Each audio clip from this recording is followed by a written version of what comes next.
Alright, what's up YouTube? Today we're going to be watching what dying from every domain expansion feels like, okay? So I just decided to post this to the fact that JJK Season 3 is out with the calling games and stuff, so I want to react to this video. I hope y'all enjoy. If y'all enjoy, make sure y'all like and subscribe. Let's get into it. You're doing a pretty good job beating his ass because he's not really that strong. But right as you give him a heavy right hook that knocks him out cold, you notice something off.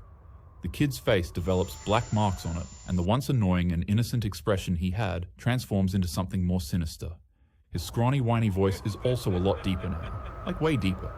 You've developed such an off feeling about the situation that you start sweating like a madman. You snap out of your fearful delirium, and you prepare yourself to swing at the man again, to actually knock him out for good this time. And then that's when he does it. The man raises his arms and forms a hand sign, while speaking two words that'll forever seal your fate. Malevolent Shrine. Instantly, the world around you transforms. A massive, grotesque Bro, like, why would you even fight someone that even has abilities like this anyway in real life?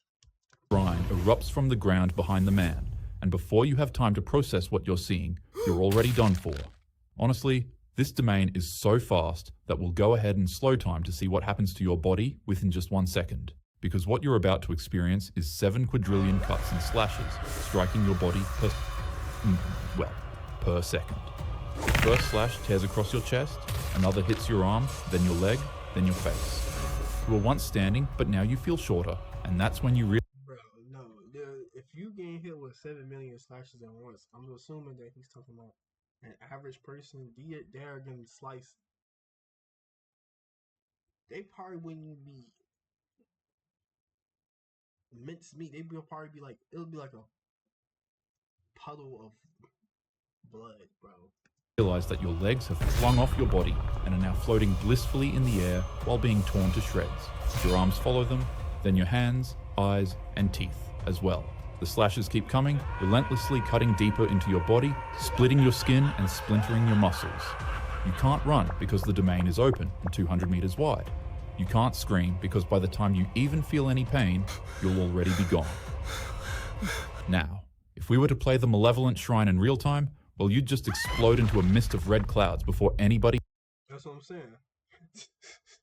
even knew what was going on. In an instant, you and the city that was just around you are vaporized in mere seconds. But, on the bright side, at least Sukuna makes it quick. The sentence. A gavel is pounded, and suddenly the battlefield transforms into a small courtroom. Guillotines loom in the background, debris scatters across the floor, and oddly enough, you're standing in what looks like Honestly, I feel like Higuruma's domain, it ain't that bad. Like, I feel like, I don't know why how was Higuruma worse than Sukuna's? I guess because you disappear faster. But if you really think about it, only thing Higuruma's gonna get is Holy Sword. Right? If you get the death penalty. And 9 out of 10, if you're just a normal civilian, you don't have nothing that could give you the death penalty. So, a defendant's position. Your opponent stands across from you, now taking the role of a lawyer that's actively prosecuting you for your crimes. You try to attack him, but your body won't move. Your fist stops midair, and you're pulled back to the defendant position you were standing in. Violence is completely forbidden inside this domain, and you're forced to play by the court's rules whether you like it or not. A monstrous figure appears beside the lawyer. It's called the Judgment, a spirit that serves as both judge and executioner in the domain. It knows every crime you've committed, proven or not. The Judgment announces your charges in a booming voice. Maybe it's murder, maybe it's theft, or maybe it's something worse, like watching Jack Doherty. You can stay silent, confess, that deserves the death penalty. or deny the charges. You're allowed to lie, but that doesn't mean it'll save you. Hey man, look, we'll be perfectly fine. My lawyer will take care of it. Besides, we're all innocent. Oh my god, bro. Nah, give all them the death penalty, bro. You can give about 5 holy swords to get rid of him. 3 of them belong to ETP alone. We'll be perfectly fine, man. After my lawyer takes care of this, do you want to come to my island? The lawyer makes his rebuttal as the prosecutor. He's given evidence in a sealed envelope that only he can see. Then he argues his case, pointing out contradictions in your story. He lays out facts you didn't even know he had, and then the judgment delivers the verdict. If you're found guilty of your crime, you'll be punished with confiscation, and your powers will be stripped away from you. But if your crime was really severe, then you'll be sentenced to the death penalty. When the judgment issues this, the lawyer's gavel transforms into the executioner's sword, a blade that ends you instantly with a single strike. The domain dispels, but the sword remains active. The lawyer doesn't need to trap you anymore. He just needs to land one clean hit. You try to run, but you're already weakened from confiscation. You can't use any powers to enhance your speed or your super strength. So you're pretty much just a regular person now running away from a madman with a weapon that guarantees your demise. When your opponent finally catches you and pokes you with the sword, there's no pain or dramatic moments. You just pass away instantly.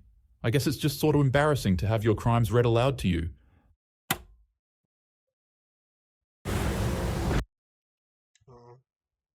Sorry, y'all. The Iron Mountain. Imagine that you're fighting with the GOAT of the series, or, Jogo. Yeah, imagine you're fighting Jogo, an evil spirit that looks like a volcano. SpongeBob, Squidward, and Plankton all mixed into one short, hideous midget. He activates his domain, and the world around you transforms into the heart of an active volcano. Suddenly, the ground beneath your feet becomes cracked stone. Rivers of molten lava flow through deep fissures in the floor, and the walls become jagged rocks, glowing red from the intense heat. Temperatures inside of an active volcano range from 1,300 to 3,000 degrees Fahrenheit. Generally speaking, our clothes and flesh can instantly ignite at about 400 to 900 degrees Fahrenheit. And this is simply from just existing within the domain. You still have to fight. I'm assuming that we're not actually humans. We're like people with like curse spirit energy, because it's not really that realistic. Thought he's gonna say like if a normal person went inside the domain, but I guess not. Fight your opponent. He can command the magma in the surrounding area to strike you with pinpoint accuracy. If you somehow weren't already on fire before, then you definitely will be the moment the lava makes contact with your body. Unfortunately, you won't pass away immediately. The heat and magma don't stop your heart in one clean strike. Instead, you burn slowly, your body breaking down piece by piece as the lava consumes you. Burning alive is already scientifically ruled as one of the most painful ways to go out. As your skin ignites, it'll melt right off of your bones instantly, bubbling and dripping like wax from a candle. Your clothes disintegrate, your hair catches fire, and you get the point. You collapse to the ground with your body charred beyond recognition. The entire process takes maybe 10 to 15 seconds, but to you, it feels like an eternity. The strongest. This here in my hand is a flashbang. Now, if I were to release its lever and throw it at you, you would have just experienced a brief moment of sensory overload. Although we're used to the idea that we just have 5, as humans, we actually have anywhere from 22 to 30. Honestly, is Gojo's domain really that bad? I mean, like, you just become a potato afterwards. Like, I guess all the information in your brain, like, actually makes you, like, not be able to cognitively function anymore, but is it really that bad? 33 senses. And sensory overload is when your body's senses take in more information than your brain can process. Kind of like if you were to eat more food than you could chew, or if I were to attempt to carry your mother up a staircase. It's simply too impossible of a task to accomplish. And now, when I remove my blindfold and use this domain on you, it'll be what you experience non-stop for the rest of your life until you pass away. Physiologically speaking, your brain will be fried from receiving an infinite amount of information. But in reality, it's like putting your hand on a burning stove, while snorting hot sauce, while eating poop, while stepping on Legos, while staring into the sun, while having air horns blasted into your ears, while being getting kicked around in a circle, while being spun around in a circle, poured into your eyes, while listening to your favorite song, while crowd-surfing to your eyes, while seeing your crush, while peeing your pants, while accidentally biting your tongue, while eating ice cream, while lagging in Warzone, getting in a car crash, while walking in soaking wet socks, while stargazing, while getting your head smashed open, while petting a puppy, well, you get the point. Every sense you have, every thought, every detail, every action you've ever taken, every word you've ever spoken, all of it floods into your mind at once and breaks your brain. You can't move your body, your muscles are frozen, your limbs won't obey, you can't even blink. You try to think, but your thoughts loop endlessly. You remember waking up this morning, then eating breakfast, then listening to a handsome hat talk to you about domain expansions, and then it loops back to waking up again. Over and over and over. Forever. That's the terrifying part. Unlimited void doesn't end you immediately. You're still alive, but your mind is done for. You're trapped in an infinite loop of perception. Gojo describes this as forcing one's actions upon them infinitely. You're stuck reliving every thought and action you've ever had, over and over, with no way to break free. Time stretches endlessly. What feels like years to you is only a few seconds in reality. Eventually, your body begins shutting down from the strain, since your brain obviously can't handle the overload anymore. If somebody doesn't mercy kill you, you'll die of starvation or dehydration while your mind is still trapped in the infinite loop. But, luckily enough, none of this is real, so you can carry on with your life. You're safe from me this time.